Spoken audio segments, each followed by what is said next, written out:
Okay, so it's a quick video for myself, Harvey Goldman, and I want to bang a quick video out there about what I would do if I needed to make an additional £500 a month to get myself out of the shtuck with the upcoming budget. So what if I told you that you don't need a full-time second job or even a part-time second job? You don't need a minor miracle from little baby Jesus. Basically, 10 hours and the right side hustle, and you could feasibly net an extra 500 plus a month. So here's how I would do it starting today. And a lot of this is tried and tested as well. I've done this myself. So a lot of it comes down to mindset and framework. And they're two things that people have trouble with. How do you start? Where do you start? So basically, £500 a month extra is about £12 to £15 extra per hour. So probably hovering around minimum wage territory, depending on the time invested. Now, I've thrown 10 hours out there. You can do this in quite a bit less. It doesn't need to be massive scale. You always need to ask, what skills do you already have? What's in your quiver? What arrows can you pull out? What gap in your area, either geographical or your industry that you're working in, is underserved? What holes can you fill? I was kind of like milking a cow then. I'm not sure what that was all about. So side hustle ideas that actually pay off. So the most obvious one is freelancing and gig work online. Things like copywriting, video editing, proofing, things like graphic design, things like Canva templates, things like CV templates, virtual assistants, admin tasks, microservices, small menial tasks that take minutes to do, things like logo design, voiceovers, social media marketing, AI posts, that type of thing. All of these are valid ways to create income and also ways that I create income myself. Some of these can be done in 15, 20 minutes. I'm not even joking. Social media posts, logo design, cakewalk, absolute cakewalk. And the software that you need to do these, well, you can get for free. So then you've got the local, more physical side hustles. Things like deliveries, takeaway food, groceries, dog walking, pet sitting, handyman tasks, small repairs, things like furniture assembly, bigger industry than you might think. Things like cleaning, for example, not just domestic houses, but Airbnbs, an Airbnb turnover service, that type of thing, where you go in 2 hours, you blitz the place and it's ready for the next client. Again, bigger than you'd think. Gardening, mowing lawns, snow removal, quite seasonal. Teaching, tutoring, whether it's in person or whether it's online, things like guitar lessons, dance lessons, language lessons, maths, English, whatever it might be. But these are things that are easy to action in your local area. They're things that you can easily find clientele for. You've then got arbitrage and resell. Now, this requires a little bit of income up front because you're buying the goods initially to then hold them and then sell them. And then you make the difference in between. But you'd be buying undervalued items, whether it's thrift, whether it's clearance, whether it's liquidation.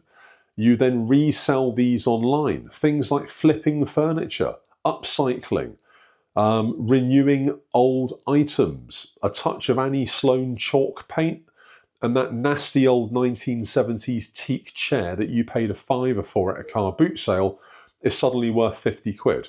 You think I'm lying? Go on Google, see what they charge for shabby chic furniture. Still very popular even 20 years later. You've got things like content monetization. So you could start a micro niche, Substack or a newsletter, charge a very small, a nominal subscription to this. You can create micro courses, digital products, PDFs, mini ebooks that you can then list on Amazon or Kindle store for free and make an income from. You've got affiliate marketing, you've got drop shipping, and these are things with very low risk. And let's not forget, drop shipping has largely had its day. because many people in the last 15 years have decided to jump on that bandwagon. But there are always new products coming on board. You don't have to just sell one product and rely on that. Look at some of the biggest sellers on eBay, the biggest sellers on Amazon. Do you think they honestly stock 20,000 items in a warehouse? Some of them do, most of them don't. Most of them drop ship. So you've also got things like passive income or semi-passive streams where you can rent out a spare room, you can rent out your garage or even storage space. You've got things like stock photography where you might be good at taking photos. You might have loads of content B-roll from holidays. Walking along the beach, you just cut yourself and your family out of it. You can list that on Shutterstock, on Pexels, on literally anywhere. And you can make money from that. Stock photography is massive. You've got print on demand, still fairly popular. You've got licensing, small digital assets that you can make very easily. Things like fonts, things like icons. And all of these are very popular. And you can make an income from them. So there's a whole load of ideas there. One might say a cornucopia of ideas. But how would I structure it? Okay, so what I would do, I would look at it in weeks. I would say, right, week 1, I'm going to pick 1 or 2 ideas from different areas. I might do one that's online and one that's local, just to test the water in 2 areas at the same time. Test them with low effort. You don't need to put loads of money in. You don't need to put any money in if you pick the right hustles. You're low effort testing just to dip your toe in the water, see what the initial response is like. Week 2 to 4, based on that low effort test, you then scale the ones that show any kind of traction. So it might be that you scale it in terms of the amount of time that you put into it to make it work, or the amount of money that you put into it to make it work, or the amount of research that you do to make it work, whatever it might be. Scale the ones that show traction. Ditch the ones that don't. No point in flogging a dead horse. You need to use lean, no retainer models. So there's very minimal initial cost, either zero or minimal investment is the ideal, of course. And then you need to track the time that you put in versus the revenue that you get out. And that's the most important metric. Always ditch what doesn't hit your hourly target. If you're not making your hourly target after 3 weeks, at a push 4, trying a side hustle, scrap it and move on. It's not for you, or you're not for it. So there are pitfalls to this, and I'm going to tell you how to avoid them. So the first pitfall is spreading yourself too thin. And I've done this myself before. Doing too many things, trying to take on every industry and sell every product and offer every service. It's tempting.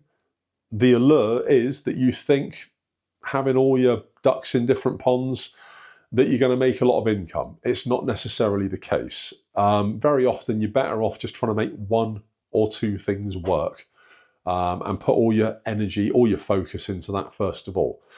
Another big mistake people make is underpricing. You're charging for your time. It's your most valuable asset. Don't undervalue what you can offer. So, for example, let's say that I'm doing a logo design for somebody. I've got different price points for logos depending on what's needed. So a small basic logo, 1,000 pixels by 1,000 pixels, I would charge £30 to £50 for, very easily. Now, if they want a kit where they've got a favicon, which is the small logo that you see on your browsing tab. So for example, Facebook is the blue and white F logo that you see on that tab. If they want a favicon, a website logo, a Facebook banner, a YouTube banner, and then they want a variety of different sizes and different dimensions, if you like, of logos, I would charge them £100 because it's not necessarily more work for me to do that, not much, but the delivery is more valuable. So charge for it. You're charging for your time. So yeah, anywhere from £30 to £50 for a single logo, anything up to £100 if they want a range of different logos for different applications. So do not undervalue your services. Never let it become free work. Never. Again, it's your time. It's your most valuable asset. Don't do it for free. Don't do pro bono. You know, if you want to do something to help a charity out, great. Yeah, fine. If that floats your boat, help out a charity, do a logo for them, do some content, whatever it might be. But don't trap yourself into doing free work. I don't do free work. Plain and simple. If I work, I expect to get paid. Anybody receiving work from me should expect to pay me. It's that simple. And you need to schedule rest days. And this is something that I've massively forgotten myself over time. You need to try and avoid burnout. If you get burnout, and you won't know it's coming until it hits. If you get burnout, you will rapidly fall out of love with what you're doing. You'll lose interest in it, probably cock it up, and you'll crash. And because of that, you'll fail. And that is absolutely avoidable. You need to schedule rest days. Think of it in the same way that you do a gym workout. If you do push-pull legs, which is a popular workout type, normally your fourth day you'd have a rest. So you do 3 days gym, rest. 3 days gym, rest. Do exactly the same with your work. Put 3 days into it, take a break, forget about it for a day. Don't even log into your email account. Don't even look at your socials. It's difficult, but it's essential, and it will preserve this. It will preserve your mental capacity to be able to go back on that fifth day and hit it hard, and that enables you to keep going. So really, the conclusion to this is that if you want £500 a month extra, it's not going to come from luck. It comes from focused action. You need to be deliberate. You need to leverage what you already know, preferably, and validate it fast. If you try one of these, comment below next month with your results. If you've already tried these and you've made businesses out of it, comment below with your results. Really keen to find out. YouTube is going to pop another video there. Like, follow, subscribe, ring the bell, all that jazz. Another video tomorrow. Goldman, peace out.